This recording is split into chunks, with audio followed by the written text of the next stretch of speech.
Time now for sports on 104.7 The Cave. Here's Ned Reynolds. Mike, the intern, Ned Reynolds in the studio on a Tuesday morning. So the Great Four Nations event that the NHL put together, which I thought was awesome, came to an end last night. Team USA getting close, but not all the way there.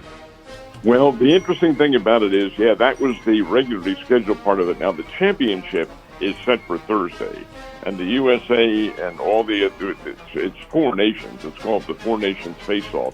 They have all completed what was scheduled for them. But now the championship comes up, and the USA had already qualified for the championship. So as a result, in their final game with Sweden, I'm not going to say the USA took their foot off the pedal. That's not the case. But they did keep out some key players who have injuries, and Sweden came away with a 2-1 win over the USA. Now, Team Canada had to win, and they did. They beat Finland 5-3.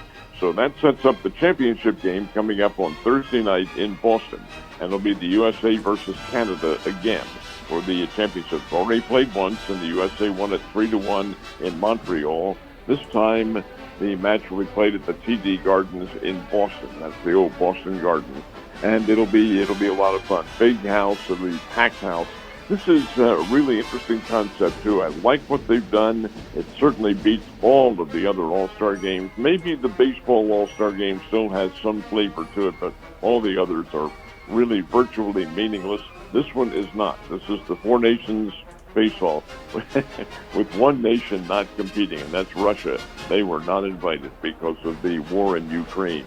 But the USA, Finland, Sweden, and Canada all involved in this. These are the nation's players. Many of them play for the same team in the National Hockey League, but they're all representing their countries, and it's pretty fierce competition. Last night, Sweden 2, USA 1, but the USA had already qualified for the title, so they'll play Canada on Thursday night. Well, once the NBA gets their stuff together, they can have a 4 or 5 nations face-off too. Until that time, they're still doing the All-Star thing. But we did have a 3-time dunk contest winner, didn't we? That's Mac McClung. This is really interesting because Mac McClung does play in the NBA. He's not a big star. He's kind of a bit player, kind of fluctuates between the NBA and the G League and all that. He's a kid. He's only about 6'1", 6'2", somewhere around there. And the guy from Virginia, McClung, played for Georgetown and Texas Tech, but he has won the slam dunk contest 3 times. Now, how has he done it? Well, that's what he does. McClung, he practices dunk shots. Now, the guy's a good player, but not a great player by any stretch of the imagination. But he can dunk, and he dunked over a car, I think, to win the championship. Dunked over several players.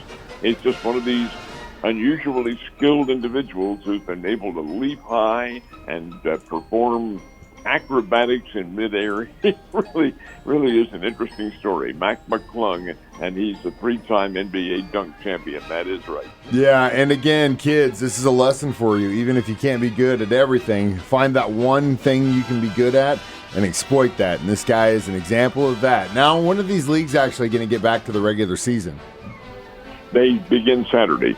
The NBA, of course, the NBA All-Star Game was last weekend, so they'll kind of get back into practice sessions again and then start going at it the latter part of this week and into this weekend. And the National Hockey League is the same way. They've had this Four Nations Cup. Most of the players are off. They're sitting back and relaxing or going through drills or whatever, but they'll get back into action on Saturday as well. So, the little vacation for them is coming to an end, and then it's back to regular season play, all culminating with the championships, the NBA championships, and the Stanley Cup in hockey. And that'll be going on as the spring comes in. Hear that, gang? Spring, it's closing in, we hope. So it's hard to believe that just a few hours south of where we are right now, there are people out in the field playing baseball. Yeah, that is right. The Major League Baseball spring training camps underway. They were allowed to begin full workouts yesterday. They did. At the Cardinals camp in Jupiter, this is considered to be a little bit on the unusual side, but before all the players, and they have everybody there, all the minor leaguers, everybody is gathered, and they had a full team meeting. They have a big clubhouse down there in Jupiter, and manager Ali Marmol got together, and the team general manager John Mozeliak in his final year got there, as did the team owner Bill DeWitt, and gave the team a pep talk. And that was necessary because the Cardinals have been through, really, in all honesty, a lot of controversy this winter, not with players changing, but with the concept.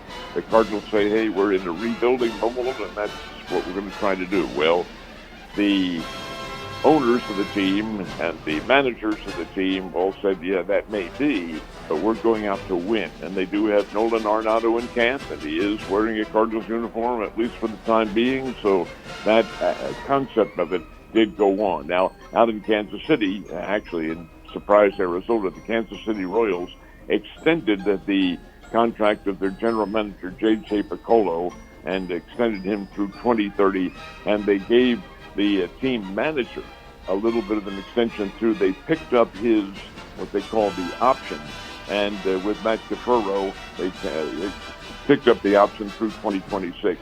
Royals are pretty good, folks. They're going to have a nice little baseball team. May not necessarily be a championship team right away, but they're going to be okay.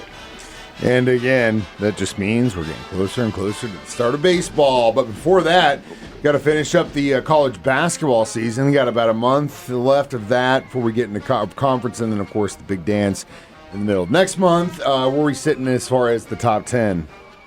Well, the rankings are pretty good.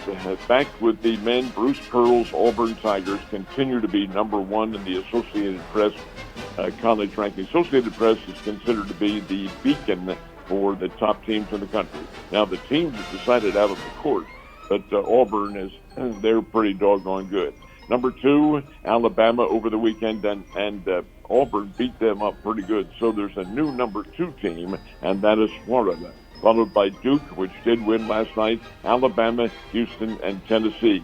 Missouri is now number 15 in the nation, and Mizzou, which will play Alabama tomorrow night in Columbia. Mizzou's a dark horse. They get into that tournament and they could do some real damage. They're a pretty good basketball team. In the ladies' basketball rankings, Notre Dame is number one. They did win last night.